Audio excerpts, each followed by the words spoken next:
Welcome back to another amazing podcast of some sorts here on Two Sport Bros.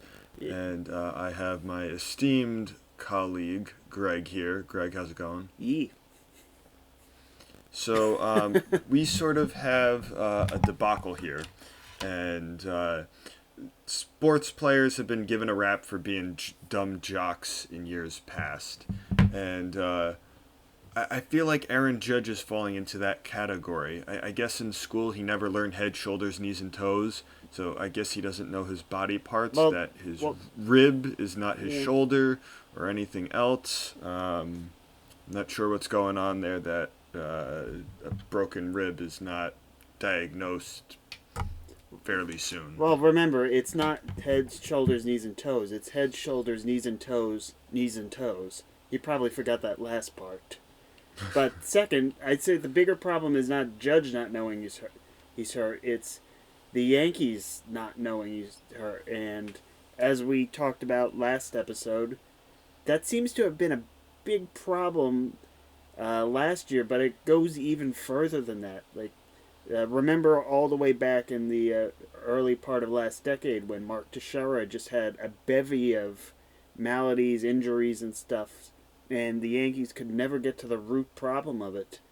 Now, fast forward to last year where everybody and their dog was on the injured list, and this year, not even starting this year, and you're already missing your number two, number three pitchers, your you're starting DH left fielder, and now with Judge you're starting right fielder. And with Judge, we don't know when he's going to be back. He could be back in 3 weeks. He could be back in 3 months. He could miss the season. We don't know. It's all depending on how that rib heals and whether or not he needs surgery to correct it. Yeah, this is going to be a big thing. That's a big bat you're taking out of the lineup. And yeah, he only played like 100 games last year, but that's still a very important 100 games. Yeah. He There's been produced talk. 5.5 wins above replacement as basically only playing 2/3 of the season. Yeah. I mean, he smacked what, like 27 home runs last year. Yeah. So factor in a little bit more, and that's probably easily 35 home runs, and that's a pretty darn good season. Yeah. I will say one thing though, that even with the Stanton and Judge out of the lineup, there is absolutely zero reason for the Yankees to make a panic move like trading for someone, signing Yasiel Puig. Yeah, no. The best moves that they could do are within. Now everyone forgets because he missed the last month in the playoffs how great Mike Talkman was. Not just Hmm. on the bat, he was a 280, 300 hitter with some pop, but how phenomenal he was with the glove. And we also still have yet to see a full season in the majors from Clint Frazier, who we know his bat Yes. will produce, and he can slide easily into right field. So Hmm. the Yankees can get by with Talkman and Frazier. I expect, at this point, only to miss like a week or two at the beginning of the season and then come back. Judge, whenever he gets back, outfield of Gardner slash Talkman, Frazier, and Stanton can get the Yankees by, and that's nothing to say about the Oh yeah. Yankees infield too. Yep. Speaking of sort of the infield a little bit, the Yankees are now lacking Sir Didi Gregorius, who seemed to bat cleanup sometimes, but now you're missing a lot of these bats, and you're going to try and figure where a lot of these new pieces are going to fit. I know Aaron Boone didn't really have a set lineup last year, mostly because of injuries, but even when he didn't, it was still up in the air of pick a name out of a hat and see where it goes. Um, One of the things I had noticed last year, and other people I presume as well, was Luke Voigt's ridiculous on base percentage compared to like his average. He got on base a lot, and I had seen someone was talking about that Luke Voigt should probably bat second, taking over that spot Judge has sort of taken over the last like year and a half when healthy. And you know what? I think that's probably a pretty decent spot to put him, especially that he can definitely mash a home run or two. Gonna have DJ batting first. So you're going to have that threat of Voit behind you. If he walks, he gets on there, and now you got first and second, first and third, and now you got still some capable bats behind you. And I kind of like that. Yeah, we forget because after that injury in London last year, Voigt was never the same. But he he got on at a 378 clip cumulatively last year, and that could easily have gotten to 400, which is where he was in his month Yep. plus in 2018. Also, apologies for the motorcycle level of noise that just went by my house. I'm not sure if that picked up, but it probably did. I'll find out Yeah, in but post. as for who's going to hit cleanup, the ball's in the courts of Gleyber Torres and Miguel Andujar. Torres, we know, can easily do it, but I kind of feel here's this for a starting lineup. DJ LeMahieu leads off. Luke Voigt is the number 2 guy, like you said.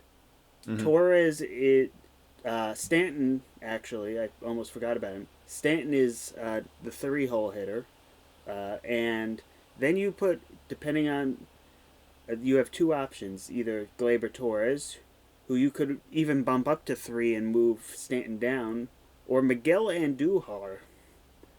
Because remember, Miguel Andujar, every time he came up with runners in scoring position, it was always a double, a home run. It was something to get a base hit and score that run. It was that in 2018, Miguel Andujar was the clutch hitter of the Yankees, and I expect, since as long as his bat is still the same after lost 2019 season, that Andujar will continue to rake. Yeah, I do like that. I prefer to see him bat fifth. I just always like the number 3 hitter. I think should be your best hitter, which probably is Gleyber Torres. But I like having Stanton in there first, just as having Gleyber Torres bat fourth is more pressure to give Stanton better pitches to hit out. Yeah, because we all know that Stanton is so. He carried the lineup in 2018 when Judge was out, but other than that, he has not done well in the clutch. So Yeah. having So someone who is absolutely clutch behind him and force yep. pitchers to challenge Stanton in spots where they would like to dance around him would be beneficial for the Yankees and Stanton in the long run. But that's if he's in the lineup come opening week. Yeah.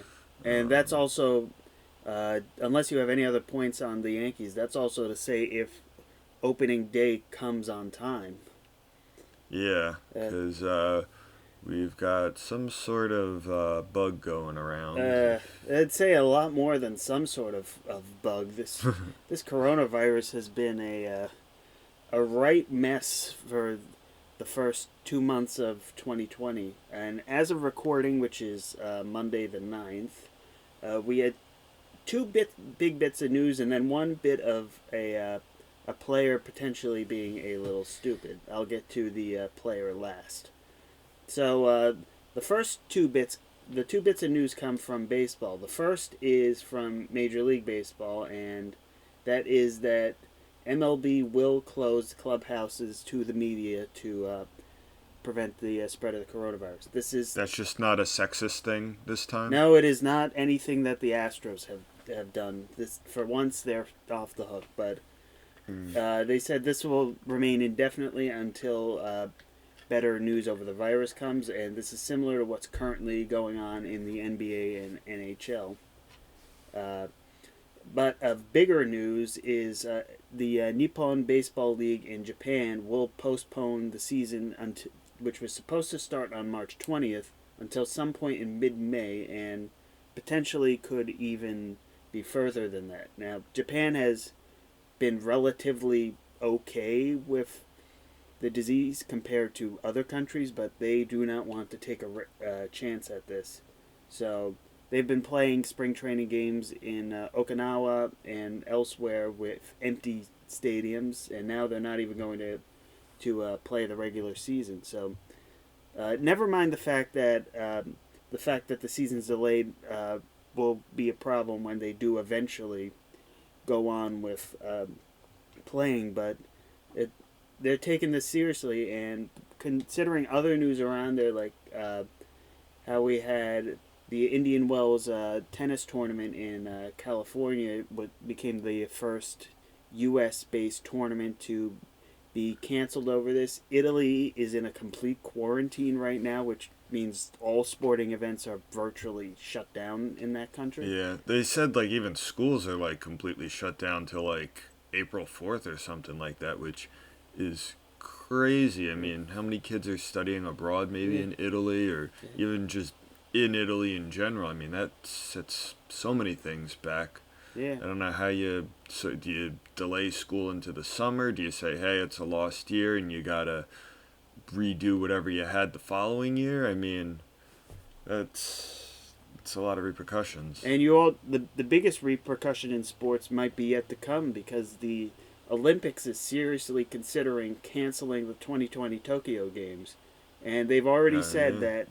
that this event is too big to move to another venue and they can't reschedule for later in the year because of sports commitments. Now, for historical context, the only times that the Olympic Games were ever canceled since they resumed at the beginning of the 20th century was in 1940 and 1944 because of World War II. So, this would be the first time that a medical disease or anything, basically anything short of a world war, has shut down the Olympics, and only would be the third time ever in the modern history that it happened. Yeah, but it's not till the end of July, so I Right. think it'll They pass. have said that they haven't made a decision yet, and they are monitoring it. And we've already seen that in China and South Korea, reported cases seem to be slowing down in terms of new cases.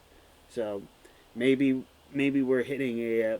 Some people have said that warmer weather might be good for the slowing the spreading of this disease. Again, we that remains to be seen because it's only March 9th and it's not yet the 100-degree summers that New Jersey and New York are known to have. So, but what do you think? Do you think that in the U.S. we will see empty stadiums or even outright postponements of seasons for the four major sports in the near future?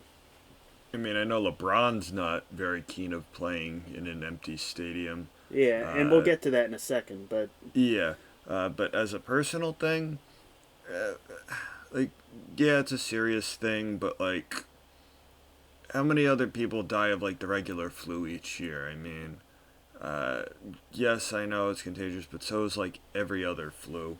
I'm not a science expert or anything, so I don't know exactly how it's all being transmitted and all this other stuff, but it's just like another new strain of things. It'll come, it'll pass, it'll yeah, do its thing. yeah, I'm not really specifically too worried. I know guys I work with at work, they're all like, it's just another thing. And yes, it's been spreading a lot, but uh, I really think it's just slowing down at this point. I think we're now more aware of it and we're getting the proper treatments that need to be done.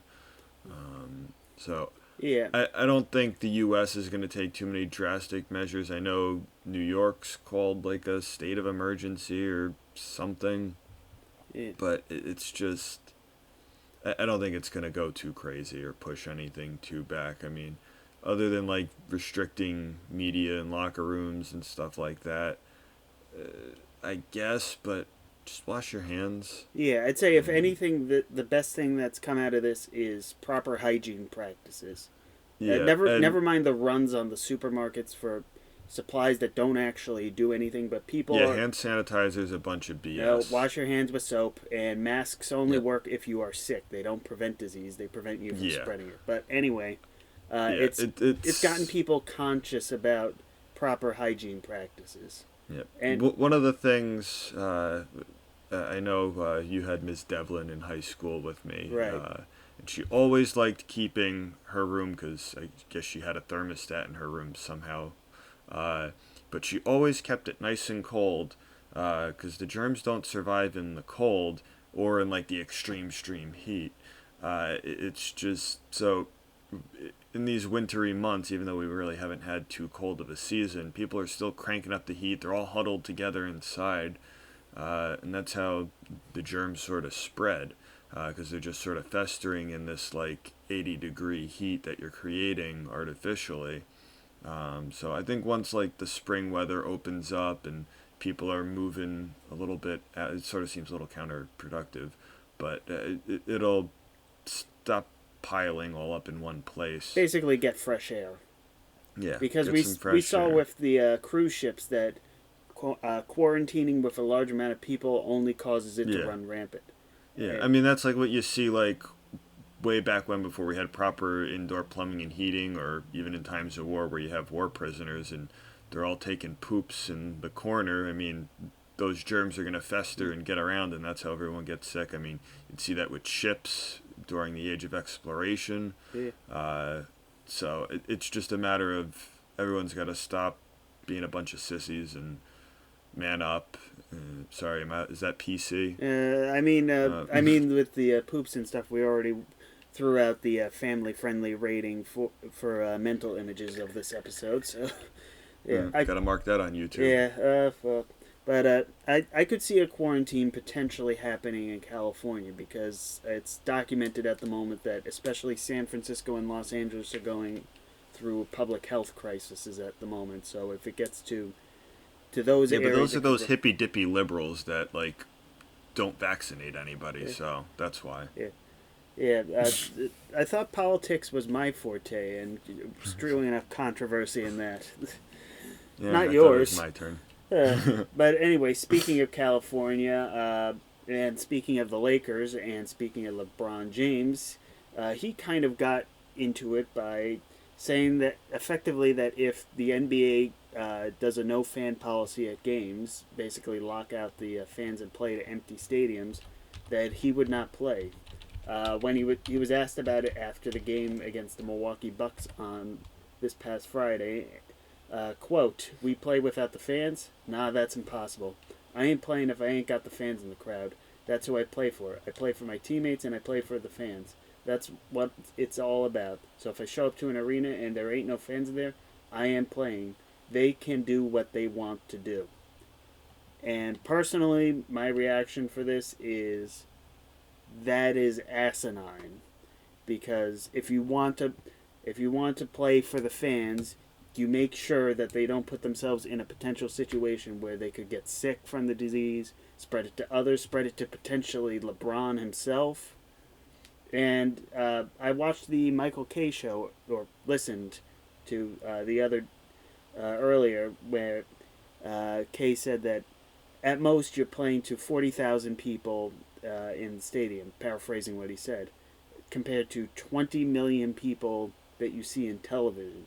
If you're playing to the fans, you let them all see you, and not say that the 40,000 people who are in the stadium are more important than the millions that watch you through the screen. Yeah, how many times do you see like a Super Bowl game and you have people huddled outside the stadium that isn't even being played in the game, and the fans are all there throughout the hours just watching it on big screen TVs out in the parking lot. Yeah, So or game. these fans are Yeah, gonna be watching it regardless. yeah. Game 7 of the World Series last year. All Yep. the Nationals fans were everywhere. 2016, the Cubs had a watch party in Wrigley. Yep. That they everyone watches. That everyone wants to see you, and Yep. you have to be And cognizant if he's of not gonna play because there's no fans, well, what about all the times NBA players are resting?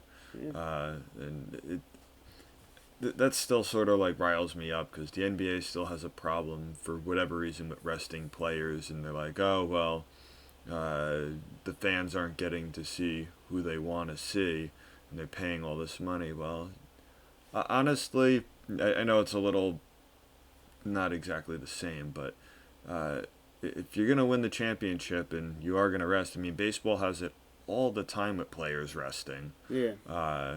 and there doesn't seem to be a problem at all.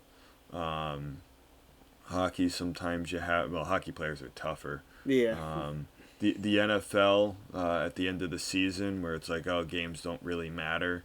It impacts fantasy football a lot, which is the most popular fantasy game, and that sort of is fine. I don't know why the NBA has a problem with Yeah. resting players. Yeah, but resting is one thing. That outright refusing to play because no one in the Yes. stadium is a completely different thing. And it's Yep. not like there's no precedent for not playing in front of everyone. If you remember back several years ago, during the height of the Baltimore riots, the Orioles played a game without fans in the stadium. Granted, there were several who were right outside the gate trying to look in, but they played a game, and it was actually really funny announcing when Gary Thorne and company just basically announced it like it was a golf tournament. Like, and Adam Jones hits a fly ball deep to right field, drops to a double. Beautiful hit by Jones. Yes. Clap, clap, clap. Golf clap, clap. Yeah. So LeBron's gotta get over himself. He's gotta play. Yeah. He's got, if anything, he has to play for to. Sports has a history of being the emotional rock to hold fans together in times of crises. When baseball played during World War II and immediately after 9/11, how the teams just basically took on the cities that they were in and helped lift them up emotionally. That now you have a grander scale of this happening everywhere across the country, and even if it's to an empty stadium, you still have to play for the people at home just to show some sense of normalcy in a time of complete abnormality. Now, I don't know how well you are in your Roman history, Hail Caesar. but I had I had the honor of taking a couple different classes throughout my schooling years, and one of the things was the Flavian Amphitheater or the Colosseum, uh, and when they had that, they would have a thing called bread and circuses, Right. and one of the things that they would do is when that first opened, they just had, I think it was like 2 months worth of just games and food and everything else, and that was basically to distract the poorer people of Rome at the time. Basically, distract them from the hardships, I guess, of their life and any things that were going wrong. And it was just, it might have been a mask, and but this is what it is. Yeah. LeBron's got to play, give the fans something positive to look about, and just sort of keep going. The fans Through will be this. back when they're able to. You just got to make sure that they don't shun you for being Yeah. away. Yeah, and especially that you're the face of the NBA. Yeah. Yeah, like uh, James needs to play, Mike Trout needs to play, Tom. Who's Mike Trout? Oh, right, he doesn't advertise himself. But they all have to play. They can't stick their thumbs up their rears and say, "Oh, there's no fans. I don't care about the game." That will cause less fans to come to the games and just start a cycle of never-ending disaster. Yeah. Just look at baseball. Yeah. And then we're sort of winding down here for this episode. I don't know if you have any other last minute things here you would like to touch upon. Yes, wash your hands. 20 seconds, sing Uh, happy birthday twice. The last thing I want to just sort of graze upon is the NFL CBA and how it's still sort of like unresolved. It's been sent, I guess it was like sort of revised, sort of, and then sent back out to the players. Now they have to make their final decision. And it's still split. Like, we still don't know anything really specific about it other than you're getting like a 20% increase in your base salary, which is good for players who don't really make much, and when I say don't really make much, I mean a lot Relatively more speaking. than we do. But compared to guys like Russell Wilson who are making like over $30 million a year, some of these other guys are only making 500,000. So it's good for them. They got to play that extra game, but back to that whole safety thing. Do you really want to risk a whole nother game, a whole nother round of playoffs? And do the Cowboys really want to risk tying up Dak Prescott, even though he is unproven, he's not that good? His one good rookie year was just because of a fantastic offensive line, and there is no reason for him to be the top paid quarterback or have the top contract in NFL history. Screw Dak. He's not worth it. Wow, you have very strong feelings on this. This is just, I don't understand why he thinks he's better than everybody else. He's not. He hasn't proven himself. There's that offensive line in that first year, and it really frustrates me why this is even a thing, and it's just dumb football politics. Yeah. I mean, it's got to stop. Players got to stop being greedy. Use that salary cap space for better players to surround you to win. You win more, you're gonna get more endorsements and deals and whatnot. That's how you get more money, and not by just being a greedy scumbag. And most importantly, you get the fans. We see this Yeah. Probably the most dramatically in baseball with the Indians, for example. That it took a few years after they started winning again, but you started seeing an uptick until the last 2 years where they stopped spending. The roster started to decay, and the fans are starting to leave again. Similarly, San Francisco used to be in the top 5 of attendance for year on year, and now is falling rapidly thanks to the team tearing down.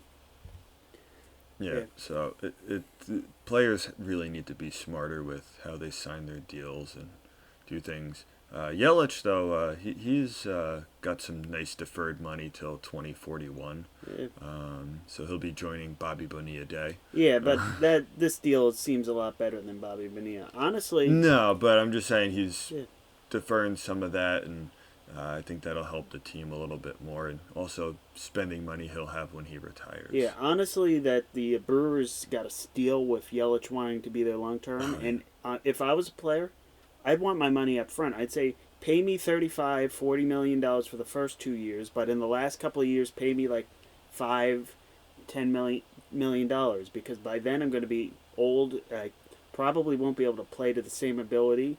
So pay me up front now, and then near the end of my career, you have the money so that you could still build a winning team around me and try for one last championship. I still like the deferred money, though. That way it's stuff you're not going to spend, and if something happens, you have that sort of stashed away for the future in case if something happens, you get caught up in some stupid Ponzi scheme or something. Yeah, but for the team-wise, it causes problems down the road. Look how much money that the Nationals have in deferred contracts and stuff. Well, they've done that with too many players now, and too high of contracts. Yeah, and across the state in Baltimore, the Orioles are going to have the new Bobby Bonilla Day and Chris Davis, because although he has looked a lot better in spring training, we'll see if that translates to a better regular season. But at the moment, that contract is one of the worst free agent deals ever handed out in baseball.